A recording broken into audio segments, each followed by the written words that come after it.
13 साल की उम्र से ही सौरभ और मुस्कान का इश्क चल रहा था। वो शादी करने के लिए घर से 3 बार भागे भी थे। इस सिलसिले में पुलिस कंप्लेंट भी हुई थी।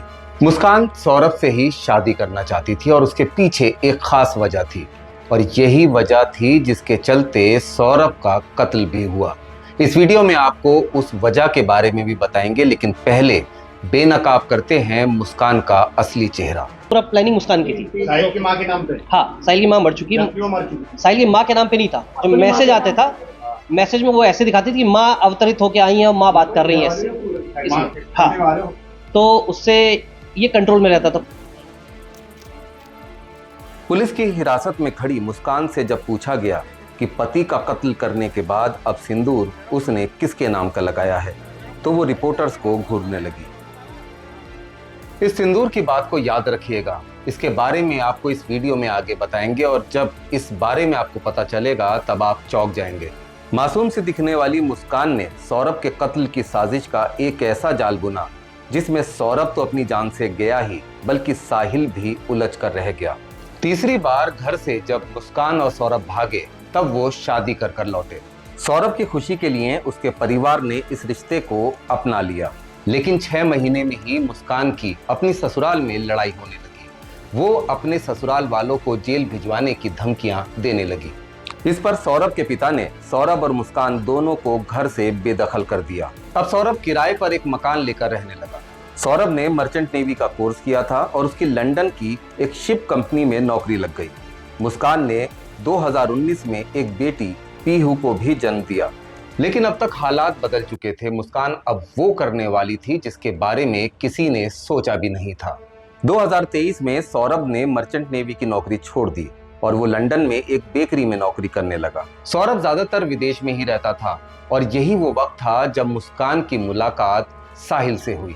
साहिल शुक्ला एक अच्छे परिवार से है। सीधा साधा और शर्मीले स्वभाव का साहिल उस वक्त छोटे बाल रखता था, ज्यादा किसी से बात नहीं करता था। साहिल के पिता मार्केटिंग की जॉब करते हैं। साहिल की मां की मौत होने के बाद साहिल के पिता ने दूसरी शादी कर ली थी, लेकिन साहिल अपनी मां की जगह किसी दूसरे को देख नहीं पाता था। जब मुस्कान और साहिल की मुलाकात हुई तब साहिल ग्रेजुएशन कर चुका था। मुस्कान 9वीं फेल है और साहिल तब सीए की पढ़ाई कर रहा था। एक खास वजह से मुस्कान अब सौरभ से नफरत करने लगी थी और उसको ठिकाने लगाने की प्लानिंग कर रही थी। साहिल को देखते ही मुस्कान समझ गई कि साहिल ही उसके मकसद को पूरा करने में सबसे बड़ा मोहरा साबित हो सकता है। मुस्कान ने सौरभ को ठिकाने लगाने के लिए YouTube पर अलग अलग तरह के कई ऐसे वीडियो देखे जिसमें मर्डर की प्लानिंग हो, लेकिन हसीन दिलरुबा फिल्म के दोनों पार्ट मुस्कान ने कई बार देखे थे, और इसी फिल्म को देखने के बाद उसको अपने प्लान के लिए एक मोहरा चाहिए था, और साहिल उसको मिल चुका था। मुस्कान को अब तक अंदाजा हो चुका था कि साहिल इमोशनली बहुत टूटा हुआ है और अपनी मरी हुई मां के बहुत करीब है। धीरे धीरे मुस्कान ने साहिल पर पैसा खर्च किया और उसको ड्रग्स और शराब की आदत लगवाई, और फिर तंत्र मंत्र के जाल में ऐसा फंसाया कि सीए की तैयारी कर रहा साहिल कातिल बन गया। नशे के पूरे सुरूर में जब साहिल होता था तब मुस्कान उसको उसकी मां से मिलने के तंत्र मंत्र के तरीके बताती थी।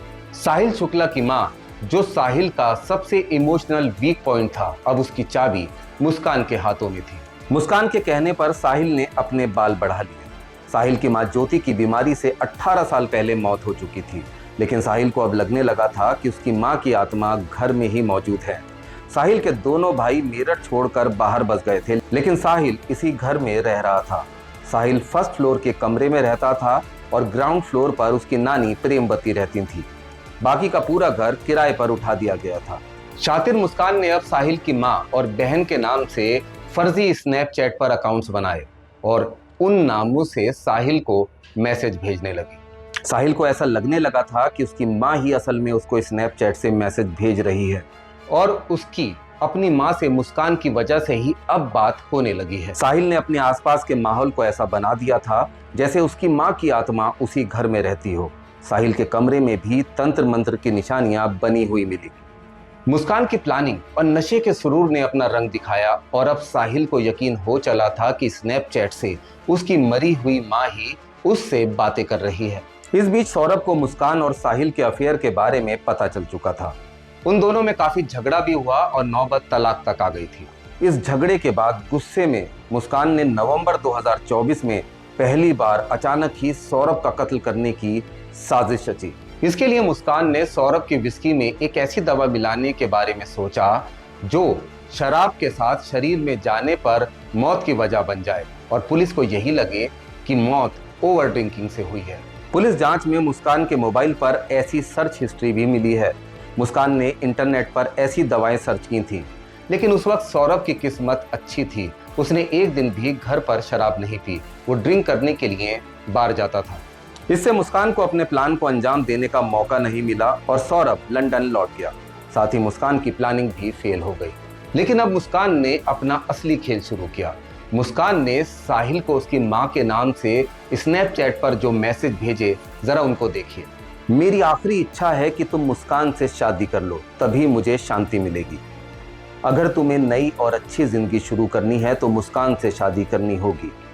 तुम अगर सौरभ का वध कर दोगे तो तुम्हारी मां की आत्मा को शांति मिलेगी। मेरठ पुलिस ने मुस्कान के स्नैपचैट अकाउंट से ऐसे 136 स्नैपचैट मैसेज रिकवर किए हैं। मुस्कान का स्नैपचैट पर निकनेम मुस्की था। मुस्कान अपनी आईडी से साहिल की मां बनकर बात करती थी और अपने भाई और अपनी मां की फर्जी आईडी से ये दिखाती थी कि मेरे घरवाले भी इस रिश्ते के लिए तैयार हैं। साहिल अब मुस्कान का मोहरा बन चुका था और वो सौरभ का कत्ल करने के लिए पूरी तरह से तैयार था। 25 फरवरी को मुस्कान का जन्मदिन था। 3 दिन बाद 28 फरवरी को बेटी पीहू का भी बर्थडे था। इसलिए प्लानिंग के तहत मुस्कान ने सौरभ को लंदन फोन करके जन्मदिन पर मेरठ आने की जिद की। सौरभ को लगा कि सब कुछ ठीक हो गया है और मुस्कान शायद उसके पास वापस लौट आई है। 22 फरवरी को मुस्कान ने 800 रुपए में 2 चाकू खरीदे। उसके बाद 8 दिन तक मुस्कान और साहिल ने चाकू चलाने की प्रैक्टिस की।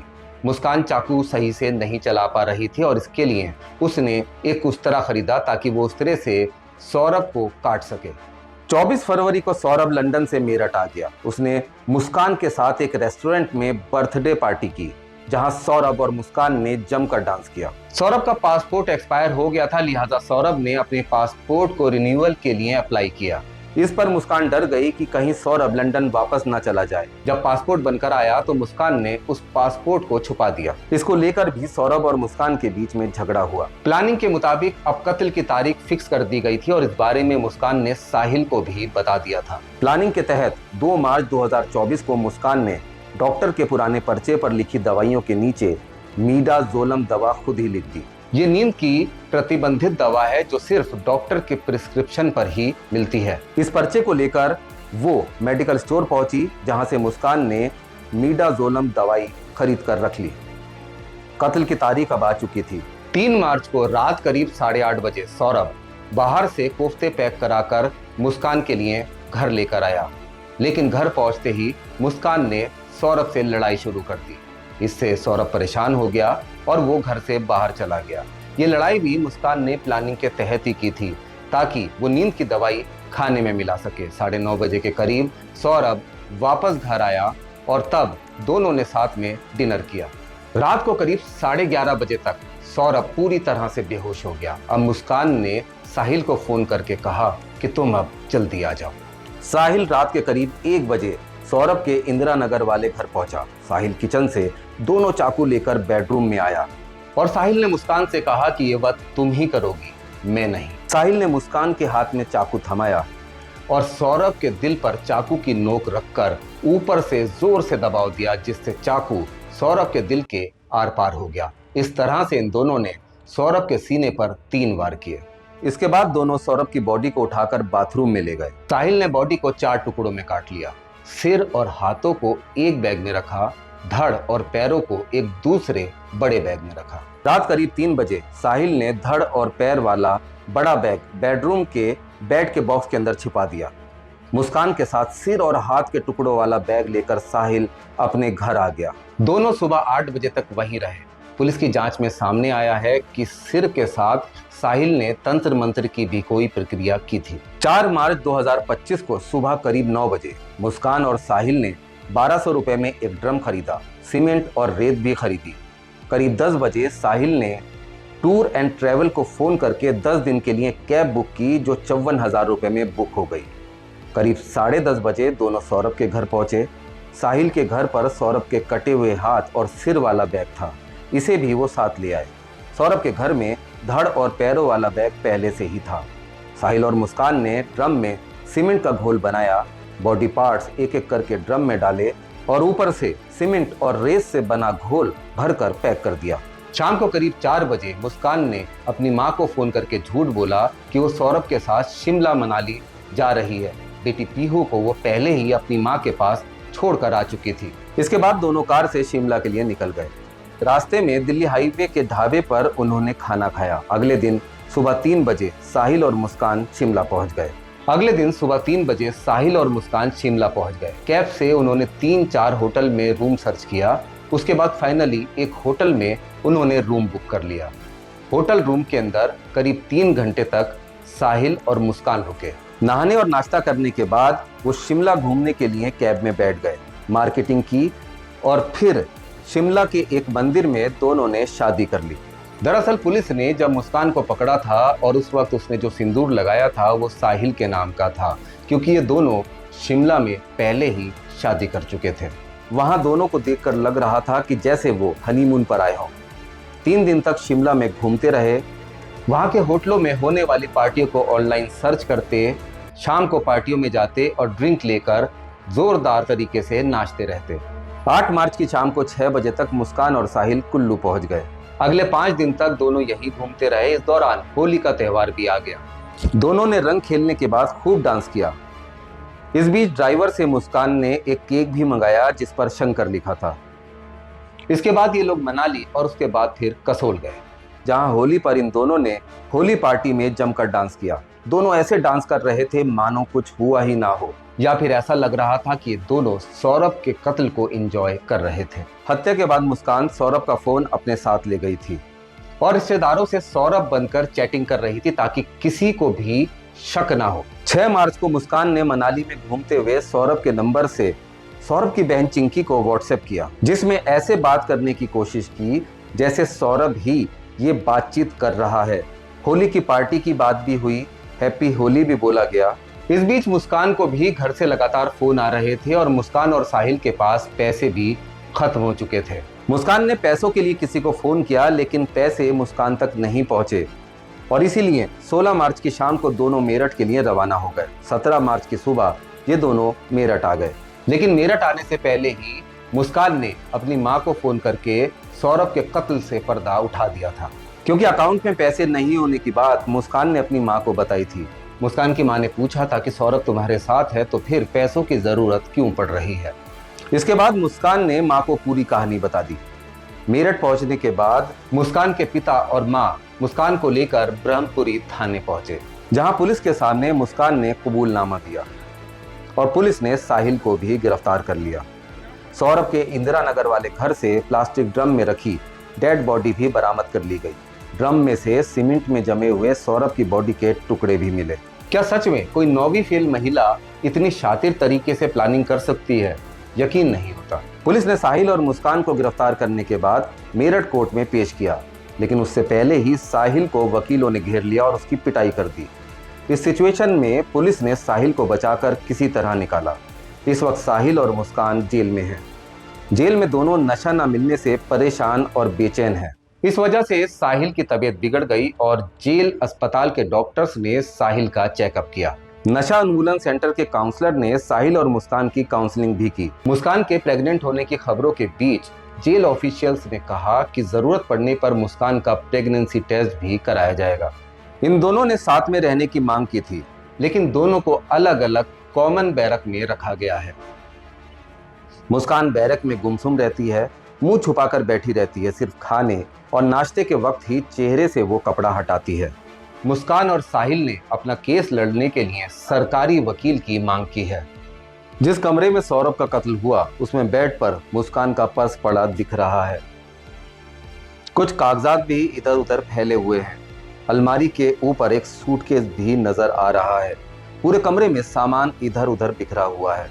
इस बेड पर ही सौरभ लेटा था और लेटे लेटे ही मुस्कान और साहिल ने उसके सीने में चाकू घोंप दिया था। इस वीडियो में वो बाथरूम भी नजर आ रहा है जिसमें कत्ल के बाद सौरभ के बॉडी पार्ट्स काटे गए थे। यहाँ पर एक मिक्सर ग्राइंडर भी मिला है। ऐसा लगता है कि डेड बॉडी को ड्रम में भरने से पहले मुस्कान और साहिल ने सौरभ के शरीर की हड्डियों को इसी मिक्सर से क्रश करने की भी कोशिश की थी। सौरभ की पोस्टमार्टम रिपोर्ट भी दिल दहला देने वाली है। पोस्टमार्टम रिपोर्ट के मुताबिक सौरभ की गर्दन धड़ से अलग थी, दोनों हाथ भी शरीर से अलग थे, हाथ भी कलाई से अलग थे। शरीर पर 5 चोटों के निशान हैं। सभी चोट धारदार हथियारों से पहुंचाई गई है। बॉडी पूरी तरह से डिकम्पोज थी, चेहरा पूरी तरह सूजा हुआ था, एक आंख खुली थी और एक आंख बंद थी। बॉडी पूरी तरह सीमेंट में लिपटी हुई थी, ठुड्डी पर भी चोट थी और गले पर फंदे के निशान थे। अब सबसे बड़ा सवाल यह है कि मुस्कान ने आखिर सौरभ का कत्ल क्यों किया। दरअसल मुस्कान बचपन से ही हीरोइन बनना चाहती थी और सौरभ ने हमेशा मुस्कान से ये वादा किया कि वो उसको बॉलीवुड भेजेगा।